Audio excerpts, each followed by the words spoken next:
Hi, இன்னைக்கு மதியானம் lunch நான் சமைக்கிறேன். சசிக்கு எனக்கு ஒரு சின்ன காம்படிஷன். சசி உன்னால் முடிஞ்சா நீ சமைச்சு பாருன்னு சொன்னா.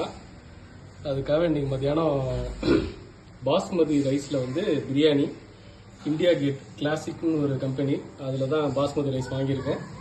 மட்டன் 1/4 கிலோ வாங்கியிருக்கேன். அரிசி ஒரு டம்ளர், இந்த டம்ளரில் வந்து சின்ன டம்ளரில் வந்து ஒரு 1.5 டம்ளர் போட்டிருக்கேன். கறி வேக வச்ச தண்ணியெல்லாம் இருக்குது. கறி வேக வச்சு ரெடியாக இருக்குது. இதுக்கு தேவையான பொருட்கள்லாம் இங்கே இருக்குது. இதை ஃபஸ்ட்டு சாப்பிட போகிறது இதுதான் சாப்பிட போகிறேன்.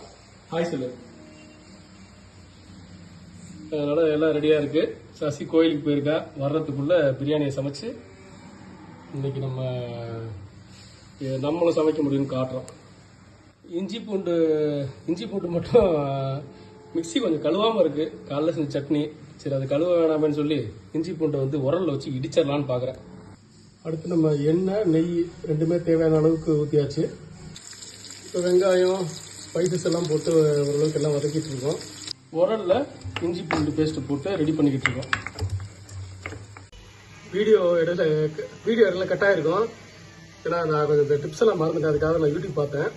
இப்போ நம்ம இதில் வந்து இஞ்சி பூண்டு விழுது, வெங்காயம், தக்காளி எல்லாம் போட்டு கொஞ்சம் நல்ல மசாலா கிண்டிக்கிட்டு இருக்கோம். இதெல்லாம் கிண்டதுக்கப்புறம் நான் எப்படி என்ன பண்ண சொல்கிறேன். இப்போ இந்த ஸ்டேஜுக்கு வந்ததுக்கப்புறமே எண்ணெய் வந்ததுக்கப்புறமேட்டு புதினா மல்லி ஆட் பண்ணுறோம். இந்த ஸ்டேஜில் தேவையான அளவு மிளகாத்தூள் ஆட் பண்ண போகிறோம்.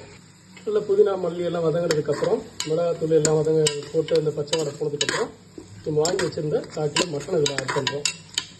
மட்டனை ஆட் பண்ணி நல்லா கிண்டுறோம். ஏற்கனவே நம்ம மட்டனை வந்து ஒரு 8 விசில் விட்டு நல்லா வேக வச்சுட்டோம். வேக வச்ச மட்டனை இதில் ஆட் பண்ணி நல்லா நம்ம கிண்டிக்கிறோம். இப்போ தேவையான அளவு தயிர் ஊற்றிருக்கோம். அது எவ்வளோ தேவைன்னு எனக்கு தெரில, ஊற்றிட்டேன். இப்போ நம்ம தேவையான அளவு தண்ணி ஊற்ற போகிறோம். நான் இந்த டம்ளரில் தான் 1 டம்ளர் அரிசி போட்டேன். அதனால் 1 டம்ளருக்கு 1 டம்ளர் எக்ஸ்ட்ரா வைக்கணும். அந்த மட்டன் வேக வச்ச அந்த தண்ணியே இருந்தது. அதில் வந்து 2 டம்ளர் ஊற்றிட்டு இன்னும் ஒரு டம்ளர் வந்து நார்மல் வாட்டர் ஊற்ற போகிறேன். தண்ணி நம்ம ஊற்றிட்டோம். இந்த தண்ணி லைட்டாக ஒரு கொதி வர வரைக்கும் கொஞ்சம் வெயிட் பண்ணணும். இப்போது கொதி வர ஆரம்பிச்சிருச்சு. அடுத்து நம்ம ஊற வச்ச அரிசியை போட வேண்டியதுதான். நம்ம ஊற வச்ச அரிசியை இப்போ நம்ம அதில் போட்டாச்சு. போட்டு ரொம்ப கிண்டக்கூடாது. ஜெனியூனாக 2 தடவை கிண்டிட்டு லைட்டாக ஒரே ஒரு கொதி வச்சுன்னா நம்ம தண்ணி போட்டுடலாம். நம்ம விசில் வச்சுட்டோம். 2 விசில் வந்தோடனே தம் இறக்குறோம். புளியை மறந்துட்டேன், அதனால எலுமிச்சம்பழம் லைட்டாக புளிஞ்சிட்டேன்.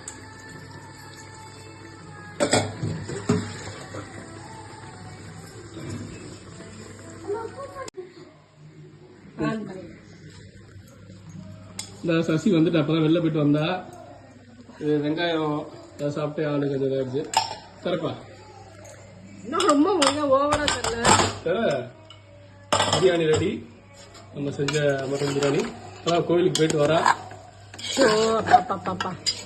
பொறாமையில கொஞ்சம் லைட்டா பொங்குவா. ஒழுங்கா கழுவுனீங்களா கைய? அவளோட பொறாமையை பாருங்க. மூஞ்சியை பார்த்தாலே தெரியும். பிரியாணி எப்படி பீஸோட இருக்குங்கிறத பாருங்க.